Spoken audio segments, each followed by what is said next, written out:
cup of please. There is tea, everything, snacks are on the way. Your thanks, but the reason that's why we are here, our people need different services.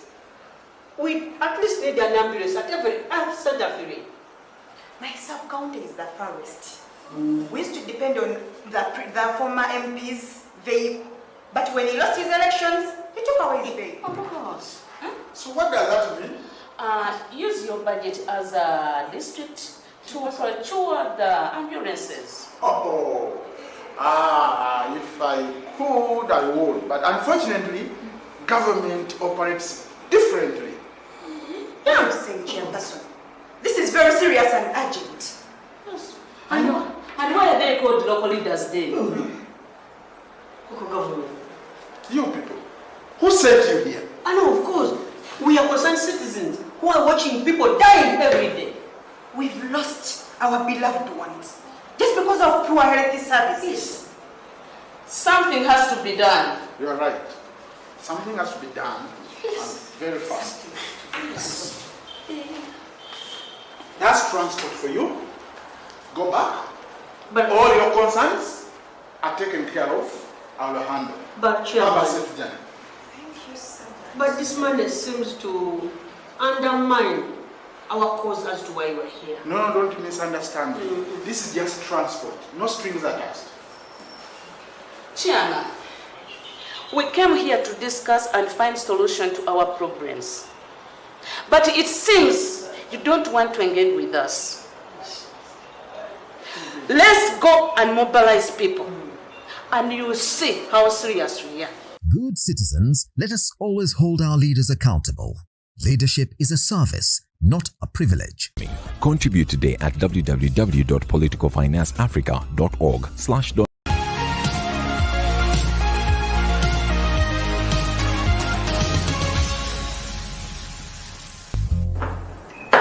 So, Madam MP, I'm so honored to have you on this interview. So, for starters, how does it feel like being an MP? I want you to take me through your scope of work in this office. So you really want me to take you through my day, how I spend my day? Sure. Let me start with office. Actually, I think this is something better. Why don't I hand over my office to you for something like 2 or 3 days? That will be perfect. It will be perfect. So when will you be free? We can do it now. Now? I'm going to hand over my office to you for 24 hours. Okay. Right. This is a list of the calls I'm expecting today. These are the phones. You make sure you note down everything. Okay. Have a good day. Have a good day too.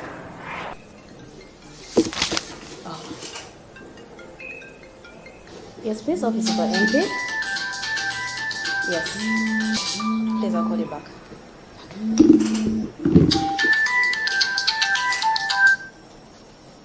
Hello, Officer for MP. How may I help you? Yes. Which place is that? Oh my God. How much? 14.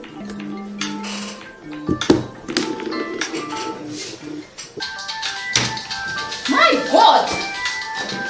Is this what she goes through? Oh, whatever. Thank God you're back. I can't do this anymore. But we agreed for 24 hours. What does that mean? I don't know how you do it. Let me just look back. Have you got enough for your story? Enough. I got more than what I bargained for. Thank you so much. Voters redefined the work of an MP. I buy food, I pay for burials, I pay school fees for so many, I pay hospital bills, I buy seeds and donate. But why? Tell people the bitter truth. They don't want to know. Do your job.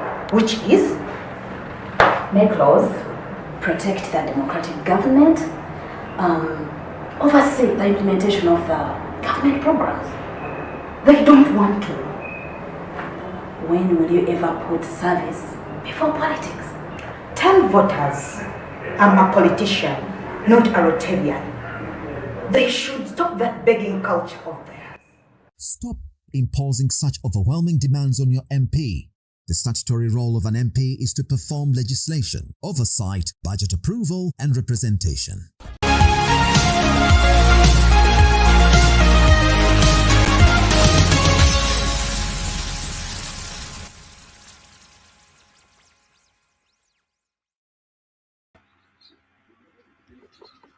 A very good morning and welcome to another edition of Acfim Talks. My name is Abel Eseru. Today we are going to be discussing about the alliance of opposition political parties in Uganda. This week the opposition leaders have signed yet another agreement to foster cooperation among themselves in any upcoming elections and other efforts geared towards ousting President Yoweri Museveni from power. The agreement, which was signed during a meeting at Hotel Africana on Monday afternoon, attracted leaders from 4 political parties, which include Forum for Democratic Change, National Unity Platform, Justice Forum, People's Progressive Party. In their joint statement, which was led by the National Unity Platform's Secretary General, that's Mr. Lewis David Ubongoya, he noted that the recent blatant election cheating, particularly in the by-election stage in Kayunga, Omoro, and Soroti, served as the impetus for the new agreement. In all the last general elections, by-elections, several political parties and formations have continuously participated with belief in democracy and rule of law as the modest means through which they could achieve a peaceful transition of power in the nation of Uganda and changes of leaders at lower levels. Unfortunately, the quality of elections have now gone from bad to worse, each election being worse than the previous one. The joint statement reads, after giving the background to what happened in the recent 3 by-elections, the leaders on behalf of their political parties and formations noted that going forward they will unite to defeat the common enemy by saying that going forward we shall jointly or severally use any upcoming elections to organize and rally the population to defend the democratic rights and election madness that has bedeviled the country since independence. That was part of what was in the joint statement. So in today's Acfim Talks, we shall be joined by two members. One is a professor and another is a lawyer. Professor Mwambusa Nebeza, who is a celebrated political historian from Makerere University. He has also written a lot in terms of these very issues of political alliances. Professor, you're welcome. Thank you, and good afternoon, good morning, viewers and listeners. And then we shall also be joined by Mr. Pius Tuheyo, who is a politician and also a lawyer. He has also litigated on very many issues in the political spectrum of Uganda. The latest one, which we can all know, was on the age limit. He was one of the lawyers who was part of defending, trying to defend that they shouldn't remove the age limit and also from the constitution. Pius, you're welcome. Thank you, Abel. Good morning, everybody, and the viewers. And Professor, it's a pleasure to be with you on this platform. Pleasure to meet you too. Okay, I will start with Professor Mwambusa Ndembeza. You as a political historian, what do you make of this new alliance by the opposition political parties, and do you think it will really help them achieve their goal? Thank you. First of all, this is not the first political alliance, but I think it is an alliance for possibly 2 purposes: for negotiating for the opening of the political space and keep it open, and also for struggling. Struggling and negotiating are not the same thing. Yes, it has been triggered by the election, but I think the objective is beyond elections, and to go to maybe how to collectively struggle for a possible transition from the current political order to another political order. So going to the electoral alliance, yes, there is need for electoral alliance to try and see whether something can be done in their favor. That is for the opposition alliance, because elections in Uganda have been marred by irregularities, or we call it rigging. Unfortunately, this trajectory seems not to be waning. You can see that as far back as 1961, there was electoral violence. There is still electoral violence. There was what is called electoral gerrymandering, changing constituencies. There is now changing constituencies, because it is true that in Soroti East constituency, there was a mishap in the demarcation of the constituency. But how come that elections have been held only in the east and not in the west? Because if there was a mishap, that means the irregularity was in both constituencies. It should have now been repeated in both constituencies, not in one and leaving the other. It is also marred by militarism. The state or those in power using the military in political competition. And according to your program or your NGO, you are also about abuse of finance in using electoral processes. And the use of finances, especially abuse of state finances in these elections, is still continuing. So there is no single party in opposition or a single oppositional force that I think can reverse this trend. There is need for concerted efforts. Will it succeed or will it not succeed? That is also a different argument. However, the alliance, I think, is also for possible creating a space, creating a possibility for political transition. Now, let me explain and define some issues here. From the public debate I am listening to, or we are listening to, there is confusion.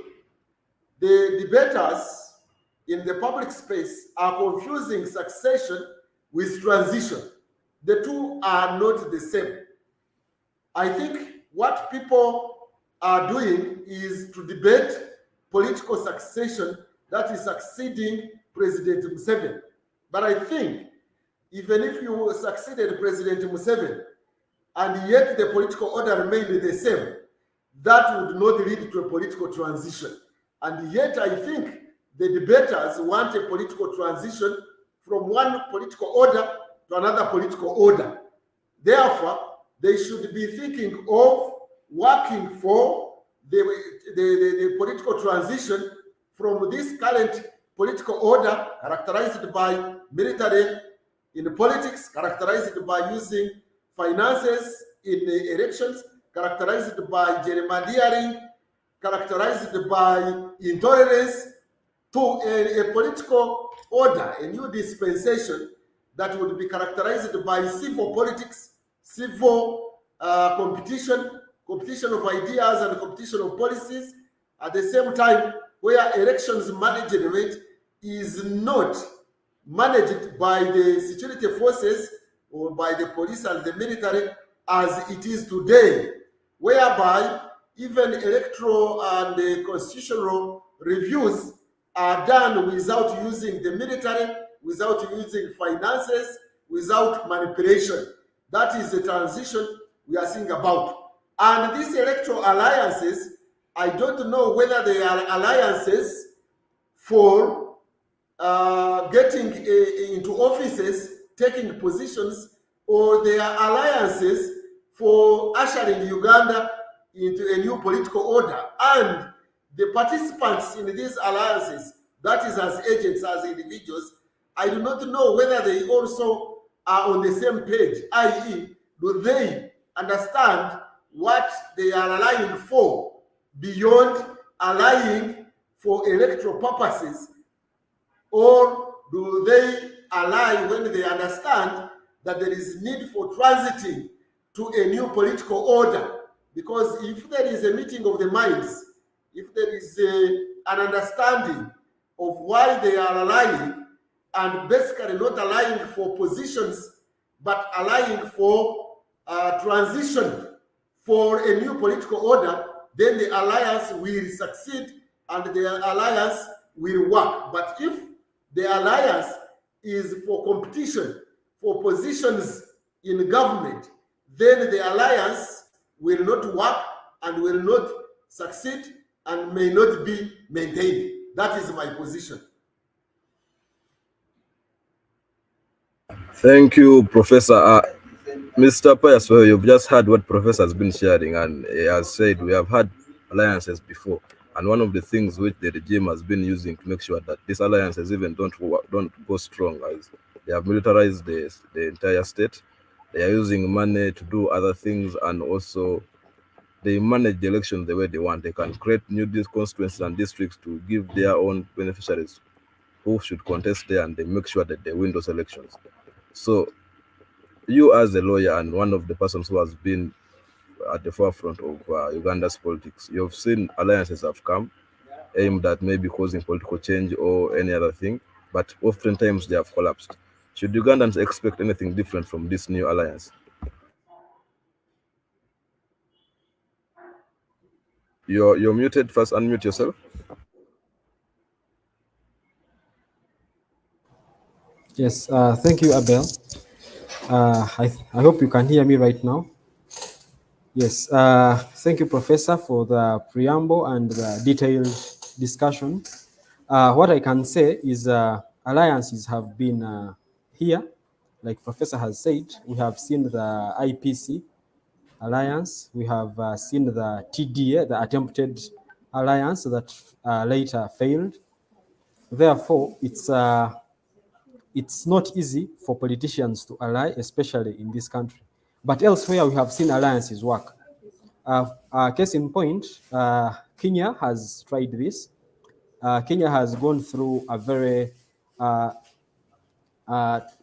challenging time, especially during elections, right from the days of the late president, Arap Moi. Then there came in Mwai Kibaki. We saw what happened in 2007 during the elections, immediately after the elections between Raila Odinga and Mwai Kibaki, that the violence that happened thereafter. Since then, the Kenyans decided to promulgate a new constitution, the constitution that has seen them transit from what they had been through, especially the violent electoral processes, and to where they are today. They are going through a transition that is expected to be peaceful, since the current president is not on the ballot. Therefore, they are going to have a new president. In Uganda, it is a different story. After 37 years, we have not had a peaceful transition. And the transition in this sense is a transition that is not a periodic election. What most of the politicians in NRM usually talk about is that we have periodic elections that see that we have a new president, a new government that is elected every after 5 years. But the transition that requires a new set of government, new people that lead the government, is completely different. We have seen in Ghana during the days of Jerry Rawlings, that transition was not easy. Most of the politicians or the leaders that were in the government, to transit and leave government and state house wasn't easy. This required the enactment of a transition act in Ghana that set up a position in government that requires somebody else to handle the transition. Therefore, alliances in this country, especially now that the opposition are agreeing on the fact that they cannot win an election. Elections in Uganda are constitutional. The constitution provides for free and fair elections. Now, what we have in Uganda is the elections. We do not look at the free and fair part of the constitutional provision. What would amount to a free and fair election at least there are bare minimum standards that we should look at, especially the mobility of candidates should be assured, candidates' security should be assured, and then the polling day and the electoral commission should be independent. An electoral commission is an independent body. It's a constitutional body that must be independent as per the constitution. But what we see is a different story. At least what the opposition political parties are trying to do, I would want to relate it to what NRM and DP have gone into. For NRM and DP, it's a cooperation agreement, but on a different platform, I had Professor calling it a cooptation, a cooptation agreement, that the DP and DP was co-opted by, which I personally agree with. However, the NUP, FDC, GEMA, and PPP what they signed is a communique. We don't know what happened behind the door, what they discussed in detail, or all the modus operandi of the communique they published. However, if you look at the election that happened in Soroti recently, we saw the Prime Minister was accused of being more or less like a walking bullion van. He was splashing money, she was splashing money, and she was buying off voters. We saw the violence that happened. We saw video clips of the NRM Electoral Commission chairperson ordering arrests of people, which is completely out of his scope. What happens during elections? If you have any complaint, the laws provide that you must talk to the Electoral Commission. Your issue must be addressed to the Electoral Commission. Then they can provide a solution to that. However, we saw that the NRM was guiding what the Electoral Commission should be doing. So in the instant case, they are coming by elections. We have one in Kisoro, we have one in the Rwenzori region. Therefore, these forces have to come together to see that we can have a free and fair election. They have to fight together, which has failed in many by-elections. We saw in Bujiri, the days of that campaign that brought Honorable Asman Basalirwa. They failed to agree on a particular candidate. We saw this happen in Hoima when the candidate for FDC lost the election, that is currently Honorable Asinansi Nyakato. We saw this happen in Arua when Honorable Kasiano Wadri contested and beat Bruce, who was the candidate for FDC. And therefore, I think it's the right time for these parties to come together and have single candidates. However, having a single candidate does not guarantee winning an election, especially in the current circumstances. The circumstances that we are battling with are especially finance and militarization of the elections. We have seen this through the elections since 1996. We have seen, at least I witnessed the 2001 election, 2006, 2011, and 2016, and the 2021 election, where at least by going by official figures, 52 people were murdered in only 2 days by security organs on 18th and 19th November 2020. That was when Honorable Chagulanyi was arrested in Eastern Uganda. Therefore, I conclude saying that we have to look at, these forces must be looking beyond elections. They must be looking at how we can transit from the kind of election that we have today to a more civilized election. And this can be done, in my opinion, in 2 ways. One is by having what everybody was talking about, a national dialogue.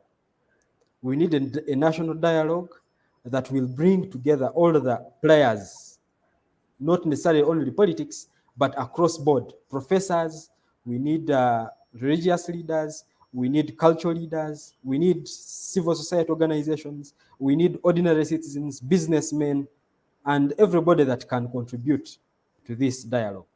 Secondly, we need a constitutional review commission. we have to look at what the constitution, what is provided for under the constitution today, and what we have at least seen since 1995. We have not allowed this constitution to operate since it was promulgated in 1995. The safety valves that were there were all removed, and what transpired before the removal, everybody who has been around has seen what has happened.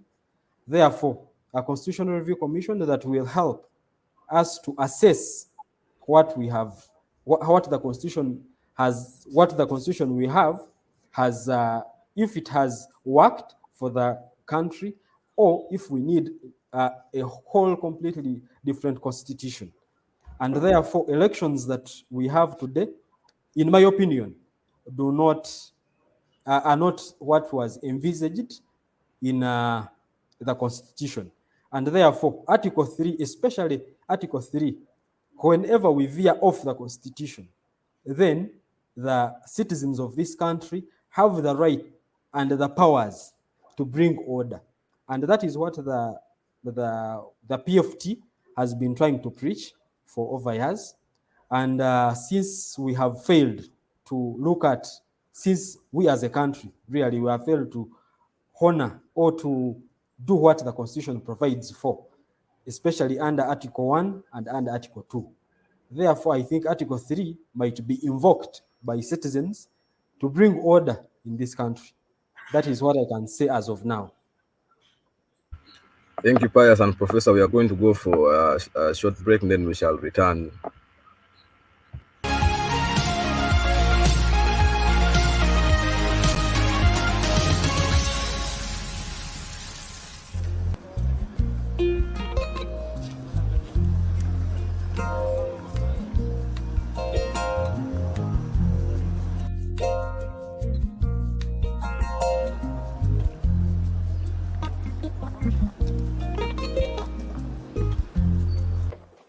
Something is wrong. No one is coming to me. Nobody is minding about me. No one is yearning to see me. Hey? What is the problem? Then we should go before they come. Are you mad? I changed all this money for them. I want them to ask. I want to give them all this money, but no one is minding. Nobody. I changed all this for them. This is all money for them. What should I do? How do I carry? You go there and tell them to. You go. No. You just go. Talk to them one by one.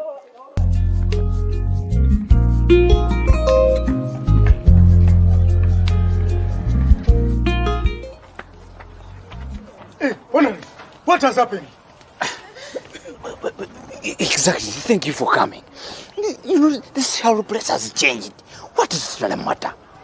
What is it exactly? No one is yearning to see me. Nobody is minding. No one is asking for money. Nothing. Oh, is that what you mean? No. Honorable, let me tell you this. Yes. Things changed. Changed? Yes. As we, your campaigning managers, we agreed that we need parliamentarians, our honorable MPs, who present issues in parliament. So is that what you decided? That's what we decided. The desire of any progressive democracy is to have citizens who focus on issue-based politics and not transactional politics, which suffocates representative democracy. Contribute today at www.politicalfinanceafrica.org/donate.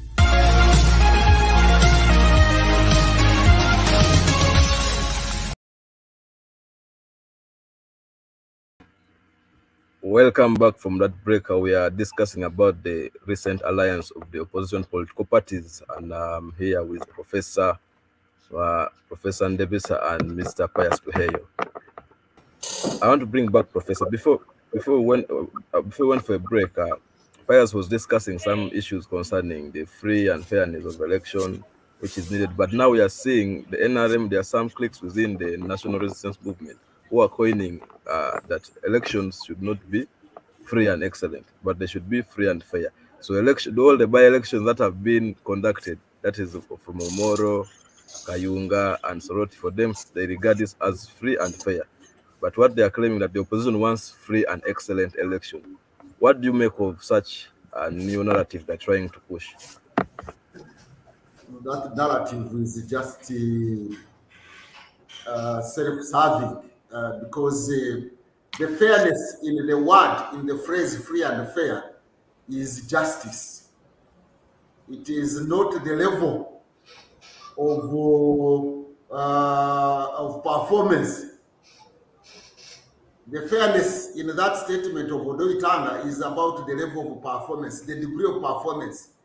But the fairness in the free and fair elections is not about the degree of performance. It is about the social justice. It is about the issue of rights and justice.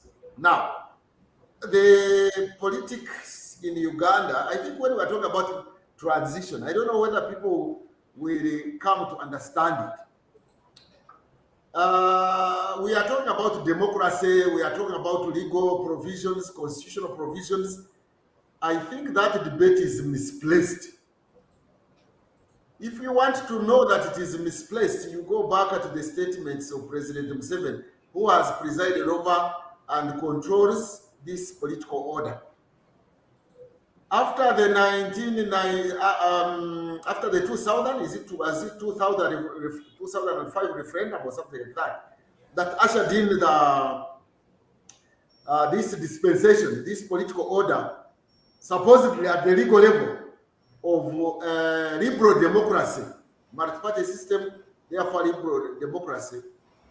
He did say that actually the process of the referendum and opening up had the significance and value of Kobe Jacob, getting rid of those who don't want to be with us, not the outcome of which was supposed to be civil politics or liberal democracy.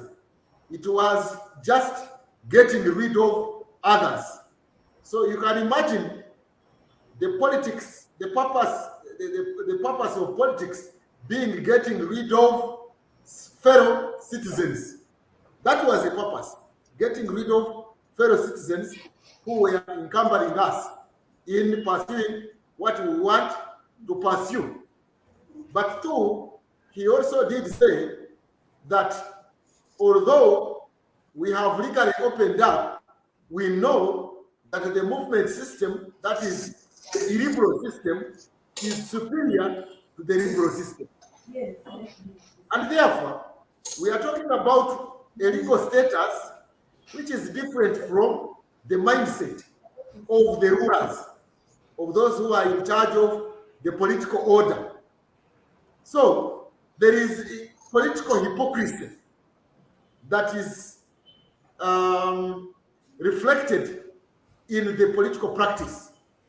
Political hypocrisy in the sense that on one hand, you have a liberal political dispensation as provided in the 1995 Constitution, having free competition, free and fair elections, participation in politics by all citizens, the rule of law, and accommodation and tolerance. That is at the legal status level as per the Constitution and the laws of the country. On the other hand, you have got a normative framework. Forget about the liberal framework. The normative framework is illiberal, is controlist, is monopolistic, is monolithic. It is not liberal. But here we are debating and arguing about having a transition to fair elections or having free and fair elections. No. The purpose, the mindset, the philosophy, the agenda of those who are presiding over the political order today is illiberal. We have got illiberal on the surface, but underneath it is illegal. So we are actually debating and being laughed at because it seems we are talking about things that are not the issues that are in practice. The practice is a monolithic system. It continued. The president said it is superior, and therefore he couldn't have left something superior to go for something that was inferior. He is still practicing the superior one, and the other people who use divergent policies, alternative political arrangements, or alternative arrangements are laughed at. They are just doing what they don't understand because they are following the constitution when actually the political practice is not following the constitution. The political practice by those who are presiding over the political order has got an unwritten constitution, the monolithic unwritten constitution. So we have got political patronage that is leading the political order and political practice. We have a system which is legally recognized by the population and by the constitution, but the political order practice is a completely different one. So when we are talking about a transition should look at bringing back the political order that respects divergence, that reflects pluralism, but not monolithic system. So we are now not on the same page. All this we are arguing, or what the opposition is arguing, or what the constitution is talking about, is not on the same page with the monolithic system. So the political order that came from the bush is still the political order, and it is the order of monolithic system. It is not the order of liberalism. So the whole issue of having a constitution, a liberal constitution, but in the practice you are practicing something, is like having a new wine in old bottles. The bottles that we have, the bottles of the bush, are still the same old bottles. Now, unless you break this bottle, you will not have good wine. You will not have good politics in Uganda. We are just debating things without knowing what we are debating. We are debating issues based on the constitution. But the political order that is there is not based on the constitution. That is what Ugandans have failed to understand. We are not running a political order based on this constitution. This constitution is liberal, but the practice is illiberal. Therefore, when we talk about a transition, we should be talking about not a transition of individuals. That would be succession. We should be talking about transiting from the monolithic system to a liberal order, if we so wish. But otherwise, if we hold alliances, like the opposition is signing alliances for electoral win, electoral purposes, without looking at the political order to transit from an illiberal system to a liberal system, then we don't know what we are transiting from. But on the question of failure of alliances, they are bound to fail because they are operating in a system that does not allow them to operate and ally on principles. They are just still operating like the grasshoppers. This is the insane system where you get the grasshoppers, catch them, put them in a calabash, because the current political system is a calabash. It is a monolithic system. Then the opposition are in the calabash. Now they are pecking, they will start pecking on each other. Then one time they will cease fire, then another time they will peck on each other. They have to first ally with the view to breaking the calabash, not to peck on each other, because the political order is still the calabash. This is a calabash political order whereby everybody is bottled there and is laughed at, and you think you are participating in elections. Because look at these Sorot East elections. How on earth do you arrest the agents of a candidate at polling stations, and actually the political leaders who were arrested from the MP's residence? You arrest them and you take them away and you bring them to sign the documents in the evening. Now, if a candidate cannot have agents at a polling station, why on earth are you participating in an election? Because it should be the Constitution provides, and the laws, the electoral laws provide that each candidate who is participating and competing should have his agents to protect his vote. But you come and arrest those agents and you take them away. And you don't even charge them in the courts of law.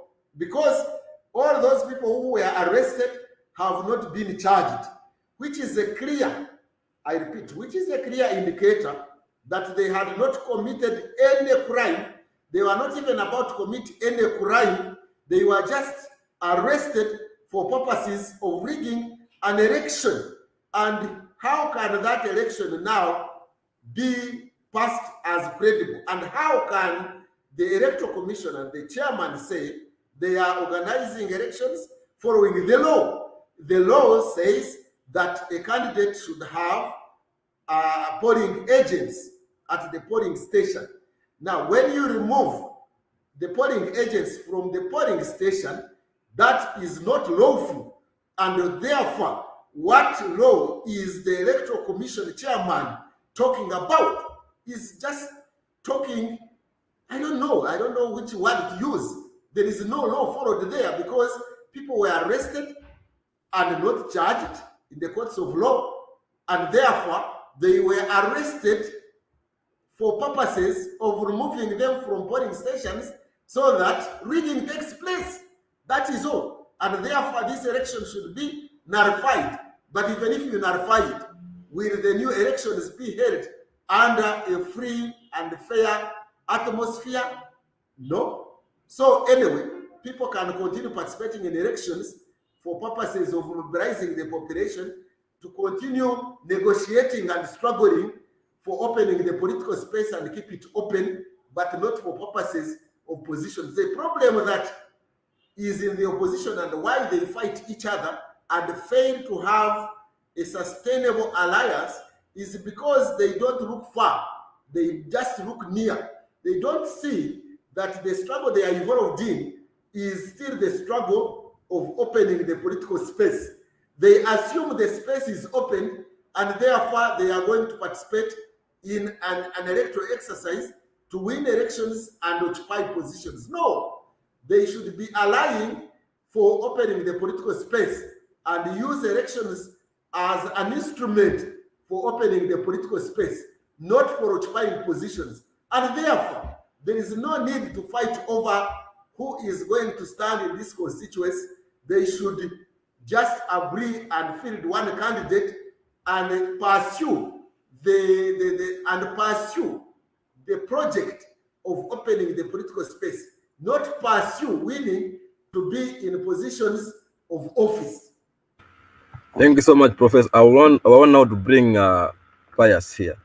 You've just had Professor try to explain that what we have is a political culture which is more of an illegal, it's monolithic in nature, not open, doesn't allow other people to compete in a manner that is progressive in nature. And one of the reasons for the formation of this alliance we are seeing today is that they want to rally the population to defend their democratic rights and ensure that election manipulation ceases. And what the professors just explained shows that the context doesn't allow. So I want, from your own view, do you think these opposition political parties that have allied can be able to rally the population to defend their democratic rights and stop election manipulation in the current context? Yes, thank you, Abel. What I can say is on that, the laws of Uganda, as per now, the Constitution, Article 29, allows or gives political parties or individuals to associate. They have the freedom to associate, and I think this is the premise of the communique they published. And therefore, the purpose of their alliance, or the purpose of these parties coming together is not yet clear to everybody. What they are talking about is the by-elections and ousting the Museveni regime. Now, I would love to look at the same context that was in Kenya when Daniel Arap Moi was getting out of power. What Kenyans did was to negotiate the exit. It was negotiated, and they had to come up with a different constitution. And this fostered a transition and at least the democratic principles that are being seen in Kenya. Now, when it comes to Uganda, it's a very different story. What we talk about, like Professor has said, it's a succession. We talk about succession. We do not talk about the democratic constitutional change, transition, because that has completely failed. We talk about more or less the transition that is currently in this, the undertones are more or less about who is going to succeed the president, the current long-serving president, not the democratic and constitutional transition that should be envisaged by the constitution, at least how it was in Ghana, how it was in Kenya. Now, what we are going to have is more or less like what happened in Zimbabwe. We have to either look at people coming together and from outside, and then we have a transition in that way. Or we shall have a transition that is going to be within the system. Either the people within the system are going to, like how the current president of Zimbabwe took power. Because what we have seen today is that elections cannot change anything. Then the alliance that has happened or that is about to happen, if it ever happens, I remember in 2011 when Ambassador Ola Rotunu was a presidential candidate, he did not even vote for himself. I think he's one person in this country that openly talked about the elections of the current regime. They cannot be sustainable and they cannot bring any transition in this country. He refused to vote for himself. In the TDA in 2016, Ambassador Ola Rotunu highlighted the fact that we should not go into this election, especially for FDC, DP, UPC, and I think JEMA as well. Because Honorable Asman Basari was involved in those discussions. Then that failed, that completely failed. One, what has happened in this country about elections is that people look at individual benefits beyond the bigger picture. People look at, if I lose my MP seat, what is going to happen? And this has been seen across board. If you're close to some members of parliament that have left, former members of parliament that have left parliament, the situation is completely different, especially the economic situation that they are in is different from what they were when they were in parliament. So it's going to be challenging for the opposition to ally and call for boycotting elections in this country. And boycotting elections would require at least the big four or the big five political parties. That is PPP, that has an MP in parliament. That is JEMA, FDC, NUP, and DP, maybe the breakaway faction that is trying to emerge, despite the fact that it's being cut short by the regime. So, because we saw what happened at Popo yesterday, the DP leaders that were beaten, that were arrested. Therefore, I don't think that the alliance is going to go beyond the by-elections, because the parties or the players that are involved also have their own personal ambitions. So if ambitions were going beyond what the political parties and the presidents or the leaders of political parties aim to, then it would be a completely different narrative. However, I want to highlight the fact that the elections in this country have been militarized, and the violence that is within that is characterized by these, the elections are characterized by violence, and therefore we need to detoxify the environment. We need to look at how we can get rid of violent means. We are all aware that the current regime did not come into government through peace, and it was hope for every Ugandan. It was hope for the people that were involved in the constitutional, the constitutional, the propagation of the constitution. They hoped that we would have a transition that is peaceful. We hope to have democratic processes that see that this country moves beyond individuals, moves beyond bloodshed, because we have had this for a very long time. And the parameters of discussions around alliances and elections, at least our courts have tried to set parameters on what should be looked at as a democratic election. This, if you have time to read the cases of Dr. Kiza Besigye in 2001 and 2006, at least the Supreme Court has tried to come out and give at least parameters on what we should look at to have a democratic and a civil election.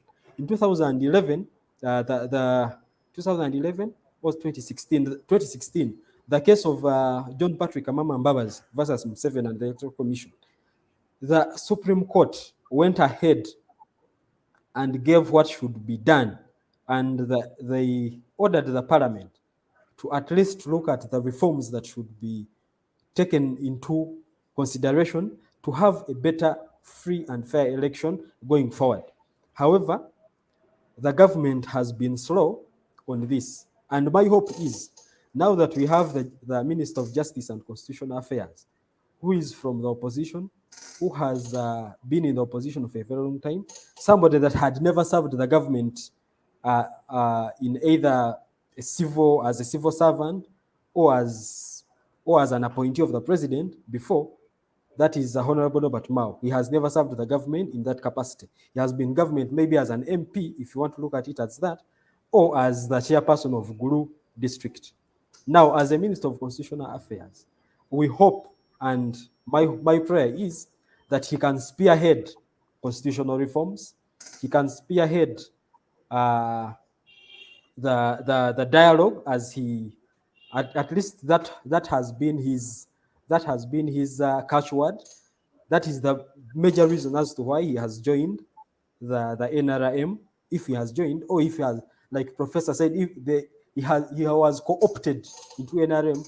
I hope the co-optation at least can result into something much better, despite the fact that we have seen that the NRM and Museveni have gone beyond, they have not respected the agreements before. There are very many people who have gone into government hoping to change things, and they have failed. And this includes professors that you would not expect to have failed within the system.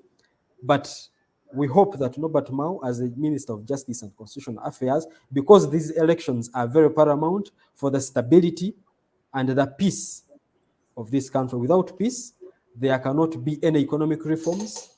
There cannot be any social and political spaces for people to express their views, to do what they want, to say what they want. And the space is shrinking, because as civil society organizations, you're at the forefront of this, and you know this firsthand.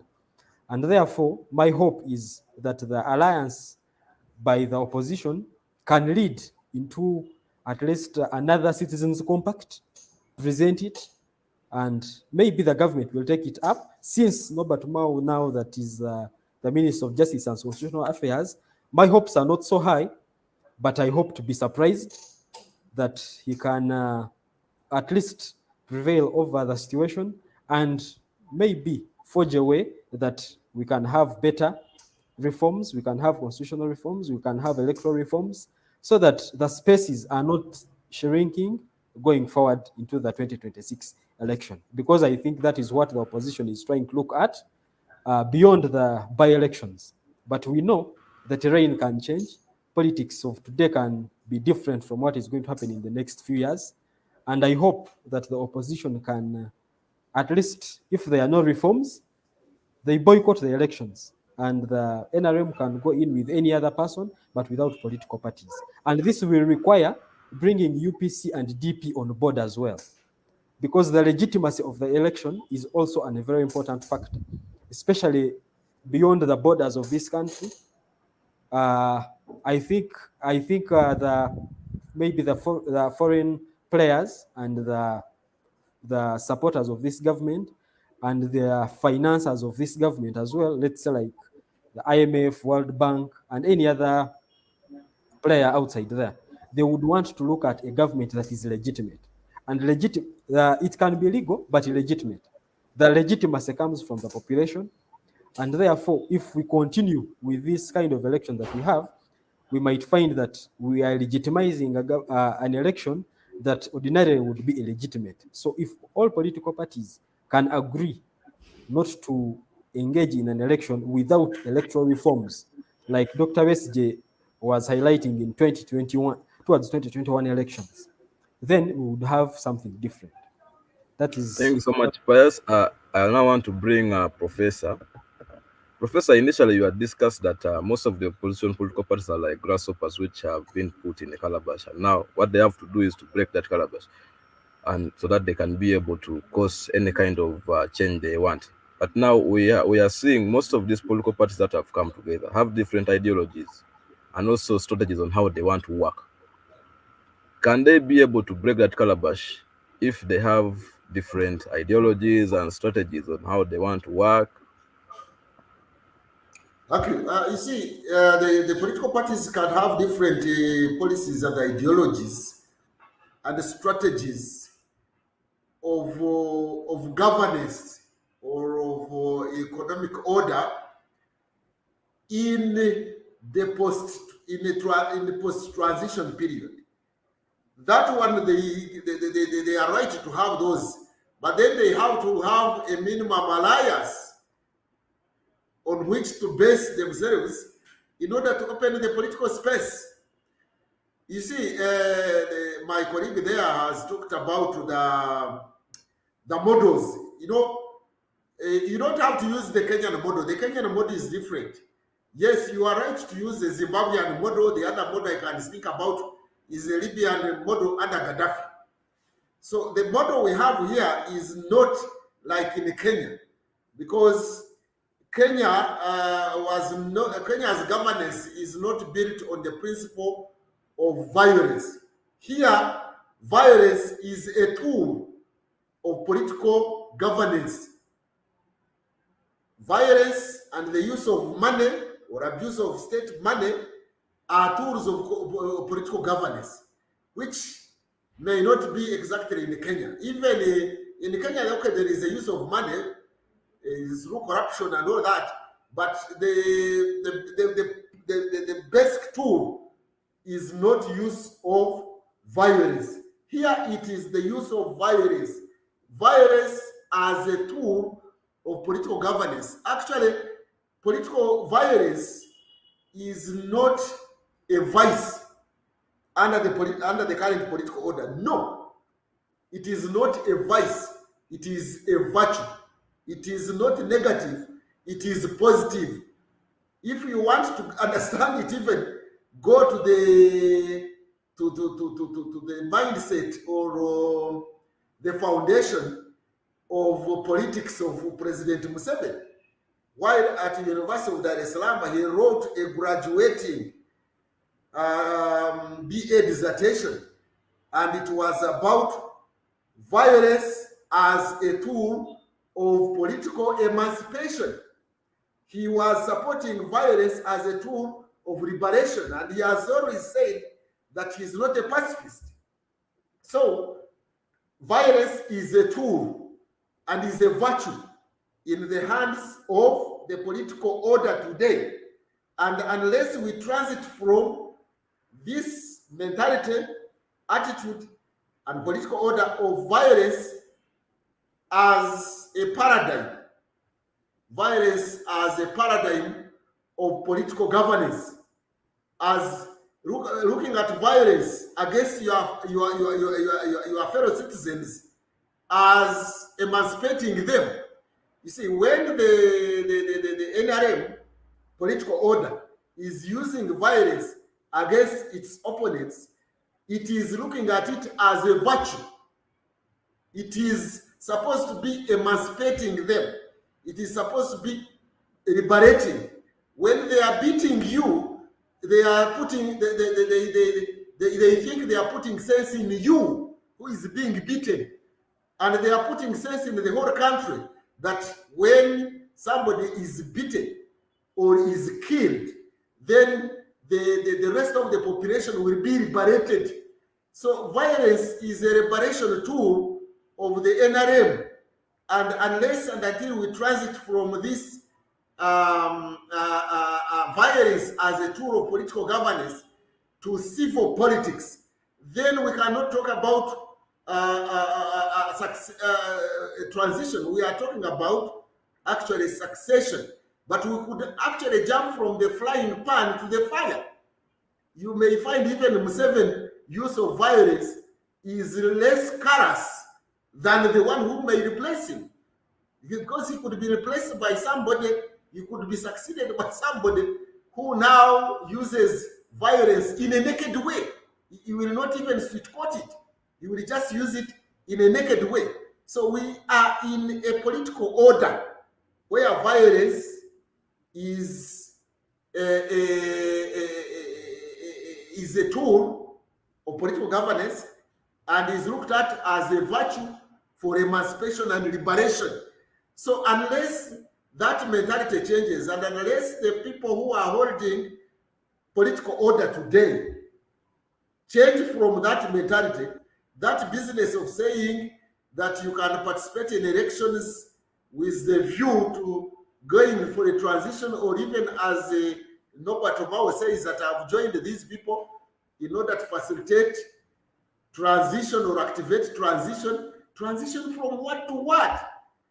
Is it transition from military politics to civil politics? Yes, that one I would agree. But will he be listened to? Is he part and parcel of the system? Now, my colleague is talking about boycotting. Me, I wouldn't go for boycotting. I would encourage these opposition political players to continue participating in elections, but not as a tool of coming into office, but as a tool of mobilization for a transition from militarism to civil rule.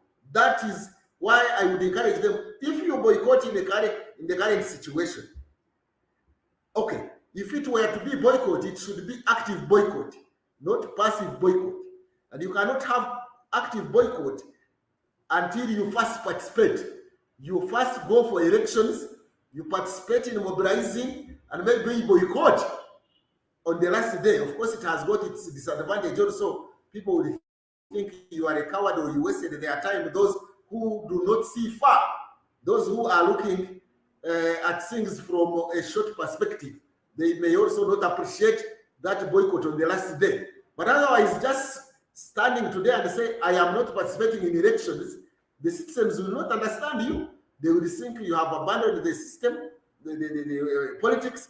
After all, there will always be the DPs. There will always be the Maos, the Ochegeres of this world. You remember Ochegere? Maybe you people are younger, you don't know when the opposition boycotted the referendum and Ochegere participated. There will always be the Akenas. They will participate anyway. And there are always even the independents who will participate anyway. And you miss that opportunity when there is an election euphoria to campaign and use it as a platform for voicing the concerns about militarism. My concern, if I were to advise the opposition or anybody actually who is interested in a peaceful transition in this country and building a nation in this country, forget about even democracy, having a nation, because we don't have a nation. I heard my colleague there talk about a nation. There is no nation in Uganda. This is just a geographic expression. It's just a country. Using a computer metaphor, it is just a hardware. There is no software in this country because we don't share same values, we don't share same principles, we don't share the same destiny. my model of development, of political development, would be to have a consensus on political values in a constitution as our norms, and then believe in those norms and use those norms to bring us together.